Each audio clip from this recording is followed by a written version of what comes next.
हम लोग नीति शतकम का अध्ययन कर रहे हैं। आचार्य भर्तृहरि कृत नीति शतकम के अभी तक हम लोग 70 श्लोकों का पाठ कर चुके हैं, अध्ययन कर चुके हैं, जिसके अंतर्गत जितने भी हमने श्लोकों का अध्ययन किया है उसके अंतर्गत मूर्ख पद्धति, विद्युत पद्धति, मानसौर्य पद्धति, अर्थ पद्धति, दुर्जन पद्धति, सुजन पद्धति, इनका अध्ययन कर चुके हैं। और अब हम परोपकार पद्धति का अध्ययन कर रहे हैं। पिछली क्लास में हमने परोपकार से संबंधित कतिपय श्लोकों का अध्ययन किया है। अब हम आगे के श्लोक देखते हैं। अब श्लोक देखिए, पापान निवारयति योजयते हिताय गुह्यान्य गुहते गुणान प्रकटीकरोति आपद्गतं च न जहाति ददाति काले सन्मित्र लक्षणमिदं प्रवदन्ति संतः।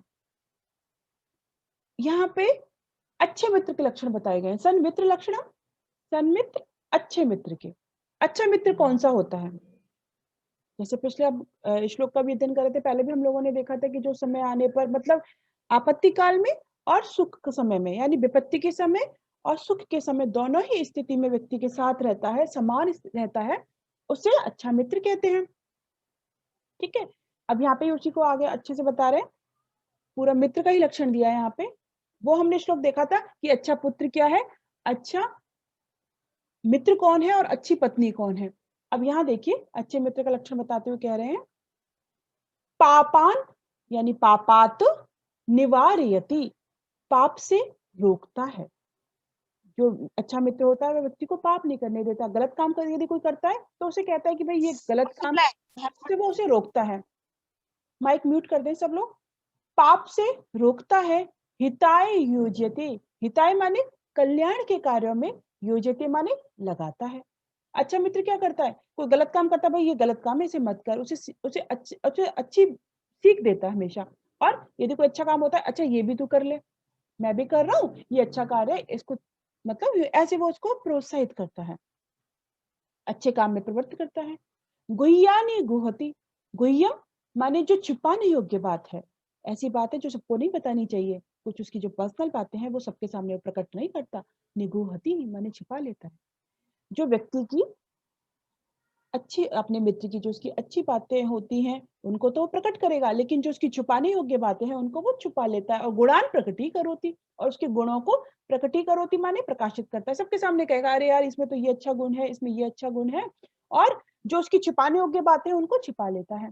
आपदगतम च न जहाति, आपत्ति के समय में भी, विपत्ति के समय में भी जो उसको नहीं छोड़ता है।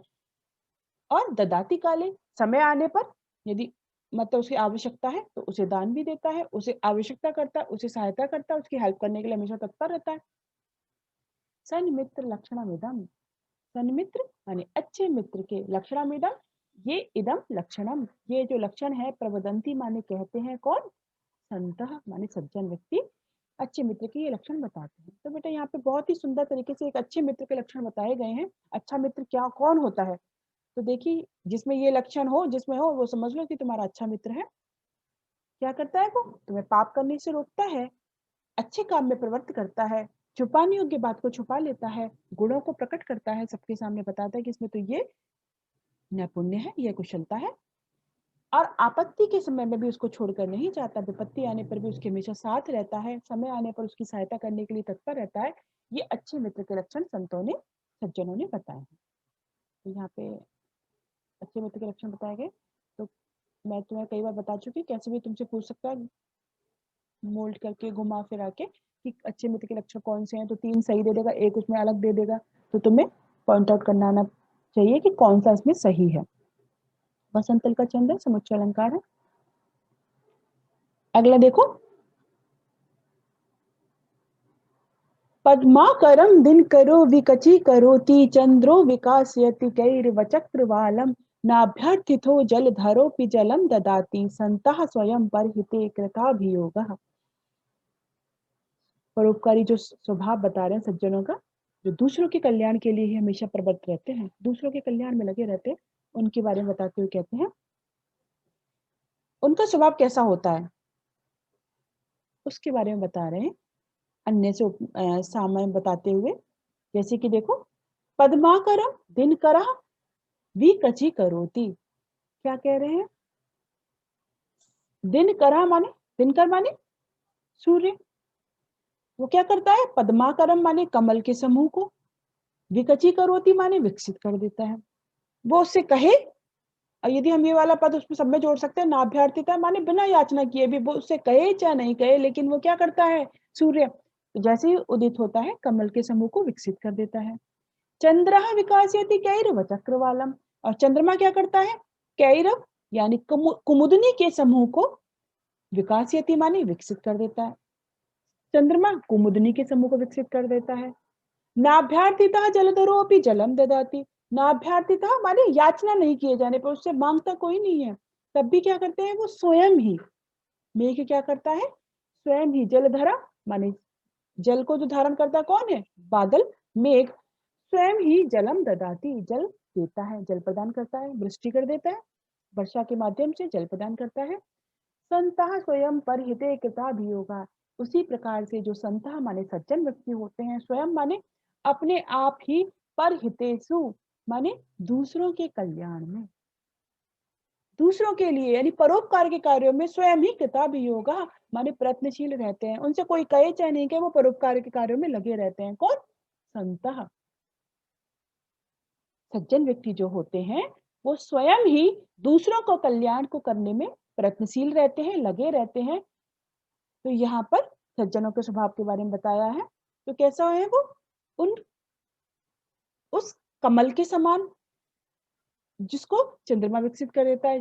चंद्र यहाँ पे जो संत की सज्जन के जो स्वभाव को बताया गया है वो कैसा है? चंद्र वो सूर्य के समान, चंद्रमा के समान और मेघ के समान। जैसे सूर्य होता है वो कमल समूह को विकसित कर देता है, चंद्रमा कुमुदनी के समूह को विकसित कर देता है, और बादल बिना याचना किए भी जल प्रदान करता रहता है। उसी प्रकार से संत जो होते हैं, सज्जन व्यक्ति जो होते हैं, वो दूसरों के कल्याण में प्रयत्न करते रहते हैं, दूसरों के कल्याण में सदैव तत्पर रहते हैं।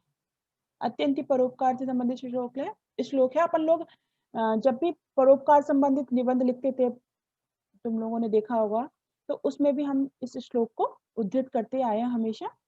बसंत का छंद है यहाँ पे, और ये जब मैंने छंद पढ़ा था तब भी तुम्हें यही वाला उदाहरण दिया था शायद। और अर्थंतर न्यास अलंकार है, जैसा मैं कई बार बता चुकी हूँ। ऊपर विशेष बात है, फिर उसका सामान्य से समर्थन कर दिया है। अब अगला श्लोक देखते हैं। बहुत ही सुंदर श्लोक है ये। हमारे जो सामान्य दैनिक जीवन का व्यवहारिक जो सुभाषित इन्होंने दिए हैं, दैनिक जीवन में बहुत ही सटीक है। आप देखो इन चीजों को कि तुम्हें समझ में आएगा कि कैसे कैसे व्यक्ति हैं और कैसा हमें जीवन में आचरण करना चाहिए। नीति शतकम इसीलिए तो पता है, नीति की बातें हैं इसमें। अब हम लोगों ने पहले भी बहुत सारी चीज देखी, अब यहाँ पे देखो किस प्रकार से उन्होंने 4 प्रकार के मनुष्य, उनके स्वभाव का वर्णन किया, और ये तुम लोग अपने सामान्य जीवन यापन में जो देखते भी हो। कौन से हैं देखो? एते सत्पुरुषाः परार्थ घटकः स्वार्थं परित्यज्य ये सामान्यस्तु परार्थ मुद्यम भृतः स्वार्था विरोधेन ये ते मे मानुष राक्षसः परहितं स्वार्थाय निघ्नन्ति ये तु घ्नन्ति निरर्थकं परहितं ते केन जानीमहे। 4 प्रकार के मनुष्य होते हैं। कौन कौन से? सबसे पहले उत्तम मनुष्य, उत्तम कोटि के जो हैं, यानी सज्जन व्यक्ति। सबसे ऊपर वाली पंक्ति में उनका लक्षण बताया। कैसे होते हैं वो? एते सत्पुरुषः, ये सत्पुरुष हैं, ये सज्जन व्यक्ति हैं। और बहुत ही कम होते हैं, सज्जन तो बहुत कम होते हैं। और वो कैसे होते हैं? स्वार्थम परित्यज्य, क्या करते हैं? जो अपने स्वार्थ को, अपना जो हित है, अपने कार्य को तो परित्यज्य माने छोड़ करके परार्थ घटकः, दूसरों का प्रयोजन सिद्ध करने में लगे रहते हैं। यदि कोई इनके पास में ऐसा काम होगा जिसमें अपना स्वार्थ है और दूसरे का काम है, तो पहले अपने कार्य को छोड़ देंगे, दूसरे के कार्य में लगे रहेंगे, दूसरे का हित पहले करेंगे। अपने स्वार्थों को छोड़ करके जो दूसरों का प्रयोजन को सिद्ध करने में लगे रहते हैं, ये ऐसे तो क्या होते हैं? सज्जन पुरुष होते हैं, उत्तम कोटि के पुरुष होते हैं। ऐसे व्यक्ति उत्तम श्रेणी में माने गए हैं, और ये बहुत ही कम भी होते हैं। अब दूसरे मनुष्य, सामान्यतः देखा जाए जो सामान्यतः जन हैं, जो सामान्य रूप से जितने ये अधिकतर दिखाई देते हैं, कौन है? सामान्यस्तु, सामान्य मनुष्य यानी कि मध्यम श्रेणी के। मध्यम श्रेणी के कौन है? परार्थम उद्यम व्रता स्वार्थ अविरोधेन ये स्वार्थ अविरोधेन, यानी कि बेटा यहाँ पे कह रहे हैं अपने स्वार्थ से यदि विरुद्ध ना हो तो। परार्थम उद्यम व्रता माने परार्थम माने दूसरों के लिए, उद्यम व्रता माने परिश्रम करते हैं। यदि कोई ऐसा कार्य है, अपना काम भी है और दूसरे का भी है, ठीक है, लेकिन अब भी अपने कार्य से उसमें कोई विरोध नहीं हो रहा है, यानी ऐसा नहीं कि अपना कार्य बिगाड़ करके वो दूसरे का कार्य कर रहे हैं, अपने कार्य से कोई विरोध नहीं है, अपना कार्य पे कोई हानि नहीं आ रही है, तो वो दूसरे के हित में लगे रहते हैं, दूसरों के लिए भी परिश्रम करते हैं, मेहनत करते हैं, उनकी सहायता करते हैं, तत्पर रहते हैं। तो अपने स्वार्थ से विरुद्ध ना होते हुए वो दूसरों के लिए परिश्रम करते हैं। ये कैसे व्यक्ति होते हैं? मध्यम श्रेणी के, यानी सामान्य मनुष्य होते हैं। ठीक है, अब तीसरे व्यक्ति दुष्ट प्रकृति के, तेमि मानुष राक्षसः परहितं स्वार्थाय निघ्नन्ति ये। तेमि वे, अमी माने ये, मानुष राक्षसः, मानुष माने मनुष्य रूपी राक्षस होते हैं। कौन से? मनुष्य के रूप में राक्षसी घूम रहे हैं। क्या करते हैं ये? परहितम स्वार्थाय निघ्नन्ति ये। स्वार्थाय माने अपने हित के लिए, जो परहितम माने दूसरे के हित को, दूसरे का जो कल्याण है, दूसरे का जो कार्य है उसको निघ्नन्ति माने नष्ट कर देते हैं। यदि अपना काम है ना तो दूसरे का काम को जरूर बिगाड़ देंगे। ये मनुष्य रूपी राक्षस है। जो ये कौन से अधम श्रेणी के मनुष्य हैं? ये मनुष्य के रूप में राक्षस ही हैं, जो अपने स्वार्थ के लिए, अपने हित के लिए दूसरे के हित को नष्ट कर देते हैं, दूसरे का जो कार्य है उसको बिगाड़ देंगे, उसे नष्ट कर देंगे। ये मनुष्य रूपी राक्षस है। और एक चौथी कोटि के मनुष्य की बात कह रहे हैं, भले ये कौन है, वो कहते हैं, भर्तृहरि खुद कह रहे हैं कि ये तो कौन है, इनको तो मैं जानता ही नहीं हूं। क्यों? ये क्या करते हैं? ये तो निरर्थकम, बिना किसी प्रयोजन के, व्यर्थ में ही। कुछ मनुष्य ऐसे होते हैं जिनकी आदत होती है कि दूसरे का काम, अपना कोई काम नहीं हो रहा उससे कि मेरा काम बिगड़ रहा हो, जैसे कि वो होते हैं कि अपने, दूसरे जो मनुष्य रूपी राक्षस क्या है, अपना काम बिगड़ रहा है तो वो दूसरे के काम को बिगाड़ रहे हैं। लेकिन ये तो क्या होता है, बिना किसी प्रयोजन के, बिना व्यर्थ में ही क्या करते हैं, दूसरे के प्रयोजन को घनंती माने नष्ट कर देते हैं। ये और ये ऐसे कौन से मनुष्य हैं, यानी अधम से भी अधम श्रेणी के जो मनुष्य हैं, उनको तो मैं जानता ही नहीं हूँ। ये ते के वे कौन है ना जानी महे, जाना ही नहीं जा रहा, मैं तो जानता ही नहीं हूँ कौन है, जो बिना किसी प्रयोजन के निरर्थक रूप ही दूसरे के कार्य में बाधा पहुंचाते हैं, दूसरे का अकल्याण करते हैं। तो बहुत ही सुंदर मनुष्य के यहाँ पे स्वभाव के बारे में बताया गया है। तो संसार में 4 प्रकार के प्राणी होते हैं, उनके स्वभाव को वर्णन किया गया है। सर्वोत्तम प्राणी वे हैं जो अपने स्वार्थ को त्याग करके केवल दूसरों का हित में लगे रहते हैं, बहुत ही कम होते हैं। दूसरे वे हैं जो कि अपना काम नहीं बिगड़े लेकिन दूसरे का कार्य भी करते रहते हैं साथ में, ये सामान्य श्रेणी के मनुष्य होते हैं। तीसरे मनुष्य ये होते हैं कि जो अपने हित के लिए दूसरों के हित को नष्ट कर देते हैं, हानि पहुंचाते हैं, ये मनुष्य रूपी राक्षस हैं, मानव देहधारी है और राक्षस हैं। चौथे मनुष्य हैं जो बिना किसी स्वार्थ सिद्धि के परहित का विनाश करते हैं, उन्हें क्या कहा जाए? ऐसा तो स्वयं कभी कह रहा है कि मैं भी नहीं जानता, कि वो मतलब उनको तो वो मनुष्य भी नहीं कह रहे ये तो मनुष्य कहलाने के भी अधिकारी नहीं। तो 4 प्रकार के आप देखना कि इस तरह के लोग हमें आपस में दिखाई देते हैं कि कोई व्यक्ति सज्जन है, कोई व्यक्ति अधम श्रेणी का है, कोई सामान्य श्रेणी का है, लेकिन प्रयास करना चाहिए कि हमेशा दूसरे के कार्य में लगे रहो। सामान्यतः जनता सामान्य श्रेणी की, भाई ठीक है मेरा काम नहीं बिगड़ रहा तो दूसरे का कार्य मैं कर दूं हेल्प। लेकिन संत जो होते हैं, जो महान पुरुष होते हैं, वो तो अपने कार्य को बिगाड़ करके भी दूसरे के कार्य में तत्पर हो जाते हैं। ये परोपकारियों का भी स्वभाव होता है। जैसे हमने दधीचि ऋषि अपने शरीर का, अपनी अस्थियां तक भी दान कर दी। शार्दुल विकीर्तम छंद है, रूपक अलंकार है यहाँ पे, देखो एक अगला। क्षीरेणात्म गतोदकाय घी गुणा दत्ता पुरा ते खिला क्षीरोत्तापमवेक्ष्य तेन पयसा स्वात्मा कृशानौ हुतः गन्तुं पावकमुन्मनस्तद् भवद् दृष्ट्वा तु मित्रापदं युक्तं तेन जलेन शाम्यति सतां मैत्री पुनस्तु ईदृशी। सज्जनों की मित्रता कैसी होती है इसके बारे में बता रहे हैं। यहाँ पे कह रहे हैं कि जो सज्जन जन व्यक्ति होते हैं उनकी मित्रता कैसी होती है? दूध और जल के समान होती है। कैसी होती है? दूध और जल के समान होती है सज्जनों की मित्रता, उसके बारे में बता रहे हैं। बहुत ही अच्छे तरीके से समझाया गया और ये हम लोग अपने दैनिक जीवन में भी देखते हैं। जब दूध गर्म होता है करते हैं ना, तब देखो क्या होता है, पुरा, पहली लाइन में, क्षीरेण आत्मगतोदकायः, क्षीरेण माने दूध के द्वारा, आत्मगतः माने अपने में मिश्रित, उदकाय माने जल को, पुरा माने पहले ही, ते अखिलः, वे, अखिलः माने सारे, गुणः माने गुण, दत्ता माने दे दिए गए, ही माने निश्चय पूर्वक। जैसे हम दूध गर्म करते हैं, दूध पतीले में डालते हैं, तो दूध में कई बार ऐसा होता है दूध में पानी डालते हैं थोड़ा-सा, जैसे हमने पानी डाला तो दूध क्या करता है, पानी को भी अपने सारे गुण दे देता है, यानी पानी भी सफेद हो जाता है बिल्कुल, मिल जाता है, तो हम पानी को और दूध को अलग नहीं कर सकते। तो पहले क्या करता है, दूध और जल की मित्रता ऐसी है जैसे सज्जन की मित्रता के बारे में को समझाने के लिए दूध और जल की मित्रता। दूध जब उसमें जल मिलाया जाता है तो दूध क्या करता है उसको, अपने सारे गुण निश्चयपूर्वक उसको दे देता है। ठीक है? अब क्या होता है, क्षीरोताप अवेक्षतेन पैसा स्वात्मा कृसाणौ होता है। जब ये देखता है ना कौन, क्षीरोतापम अवेक्षतेन, क्षीरो माने दूध को, तापम माने जलना, देख करके क्या करता है, स्वात्मा माने अपने शरीर को, कृसाणो माने अग्नि में, होता माने आहुति दे देता है। कौन, पैसा माने जल के द्वारा। जब ये देखता है ना कि जब दूध में उफान आ रहा है, तो दूध ऊपर हो रहा है, तो सबसे पहले क्या होता है, दूध पहले जल होता है, भाप बन के उड़ने लगता है। तो ये कहते हैं कि जैसे ही अग्नि, जब लगता है कि दूध को ताप मिल रहा है, दूध पे संकट आ गया है, दूध पे कष्ट आ गया है, तो जल सबसे पहले क्या कर देता है, अपने को अग्नि में आहुति कर देता है। फिर क्या होता है, गंतुम पावक उन्मनस्तद्भवत् दृष्ट्वा तु मित्रापदम युक्तम तेन जलेन शाम्यति सता मैत्री तु पुनः ईदृशा। क्या होता है तब,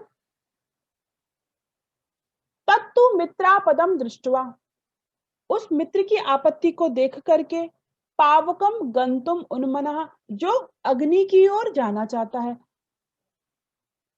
तब क्या होता है, धीरे धीरे जब देखता है मित्र की आपत्ति को, कि जब दूध देखता है ना कि अब मेरा मित्र भी जल उसमें जा रहा है, तो फिर धीरे धीरे करके दूध भी उफनने लगता है, यदि गैस कम ना करें, हम बंद ना करें, दूध भी जाने लगता है। तब जल फिर देखता है कि मित्र पे आपत्ति आ रही है, तो यदि उस पे कुछ जल के छींटे मार दो, दूध पे उबल रहा है, तो दूध एकदम शांत हो जाता है।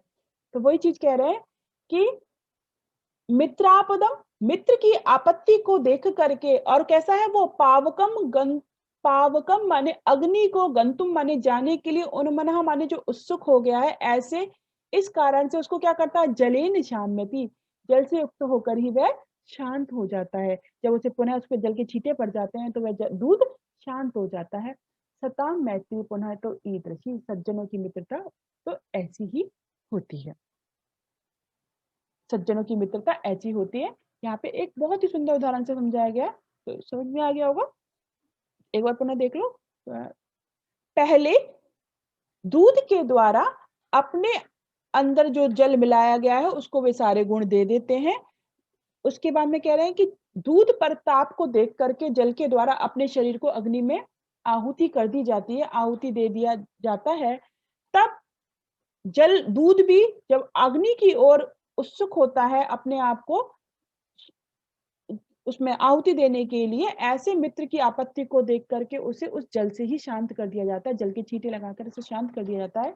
सज्जनों की मित्रता भी ऐसी ही होती है। तो यही चीज समझाया, दूध और जल का उदाहरण देकर सज्जनों की मित्रता को अच्छी प्रकार समझाया। क्या करता है, दूध अपने अंदर मिले हुए जल को अपना रंग रूप और अपने गुण दे देता है। जल भी अपने मित्र को, दूध देखता है कि उबल रहा है, दुखी देखता है, तो सबसे पहले क्या करता है, अपने प्राणों को न्यौछावर करता है। जल क्या करता है, फिर अग्नि को बुझाने वाले तथा दूध को बचाने के लिए तत्पर हो जाता है।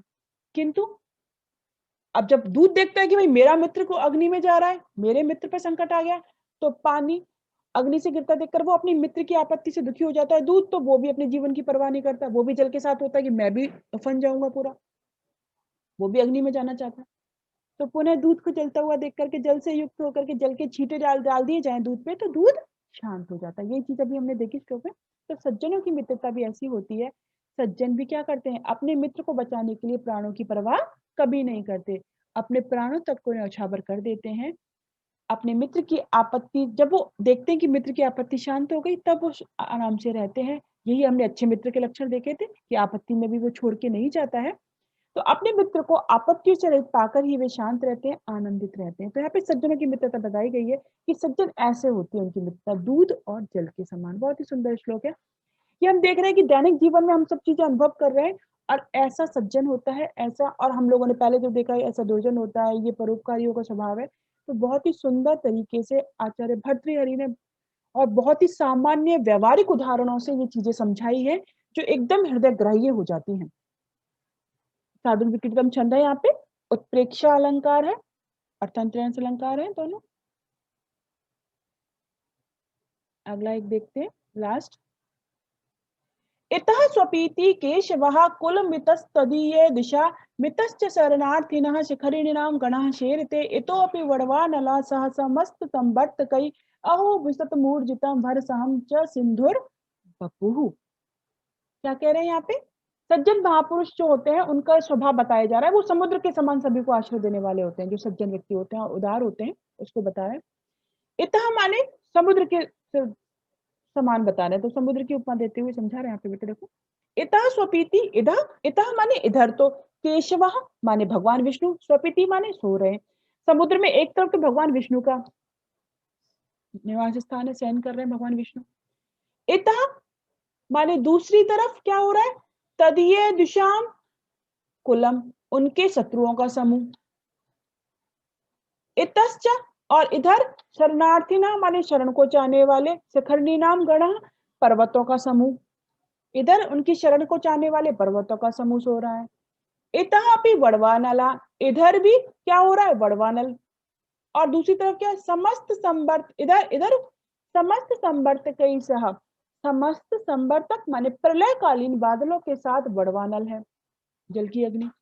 अहो वितत मूर्जितम, अहो माने आश्चर्य है, सिंधु माने जो समुद्र का जो बपुह माने शरीर है, सिंधु माने समुद्र का जो बपुह माने शरीर है, वो विततम माने विस्तृत है और ऊर्जितम माने बलशाली है, भर सहमच और भार को सहने वाला है।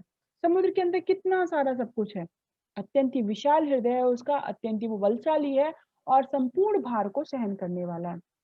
यहाँ पे क्या कह रहे हैं कि यहाँ पे भगवान, एक तरफ तो इसमें भगवान विष्णु सो रहे हैं, दूसरी तरफ उनके शत्रु कौन? राक्षस आदियों का समूह है। तीसरी एक तरफ उनमें उनकी शरण को चाहने वाले पर्वतों का समूह है और एक तरफ क्या है जिसमें समस्त प्रलयकालीन बादलों के साथ में बड़वा नल है। तो यहाँ पे ये सारी चीजें समुद्र की बता रही हैं। तो प्रस्तुत श्लोक में समुद्र की व्यापकता को, उसकी शक्तिशालीता को तथा उसकी उदारता का वर्णन करते हुए कभी कह रहा है कि एक तरफ भगवान विष्णु विश्राम कर रहे हैं जिसमें, दूसरी ओर उनके शत्रु का समूह, एक और उसमें उनकी शरण को चाहने वाले पर्वत आदि का समूह, ये हम जाते हैं पर्वत आदि का समूह विश्राम कर रहा है, समुद्र में छुप गए थे जल। दूसरी ओर प्रलयकालीन संवर्तक आदि बादल है, यानी बड़वानल, जल की अग्नि। एक समुद्र में इन सब का रहना, यानी एक जो समुद्र है उसमें इतनी सारी चीजें रहना, यानी समुद्र का जो चरित्र है, यहाँ पे इसी से एक महान पुरुष का चरित्र को हमें बताया जा रहा है कि वो भी ऐसा ही होता है कि बहुत ही विस्तृत हृदय वाले होते हैं, जो भी उनके शरण में आते हैं उनको शरण की उनकी रक्षा करते हैं, उनके लिए तत्पर रहते हैं। तो यहाँ पे समुद्र के उदाहरण से एक महान पुरुष का जो है स्वभाव बताया गया है कि वो बहुत ही उदार होते हैं, शरणागत वत्सल होते हैं और अपने आश्रम में जो भी आता ना उसके प्रति कोई भेदभाव नहीं करते, वो उसकी रक्षा करते हैं, तभी वे महान पुरुष कहलाते हैं। तो यहाँ पर महान पुरुषों के का बताना है। यहाँ पे एक वर्णन चल रहा है किसका? यहाँ पे अप्रस्तुत प्रशंसा अलंकार है, जैसा कि मैंने पहले ही बताया है। यहाँ पर अप्रस्तुत के द्वारा प्रस्तुत का आक्षेप किया जा रहा है। यहाँ पे वर्णन तो इनका हो रहा है, लेकिन प्रस्तुत कौन है? महान पुरुष, उसका आक्षेप किया जा रहा है, अप्रस्तुत प्रशंसा अलंकार है। तो इस प्रकार से आज हमने 75 श्लोकों का अध्ययन कर लिया है। इसमें अप्रस्तुत प्रशंसा अलंकार है और पृथ्वी छंद है। अब आगे के श्लोकों का अध्ययन हम अगली क्लास में करेंगे।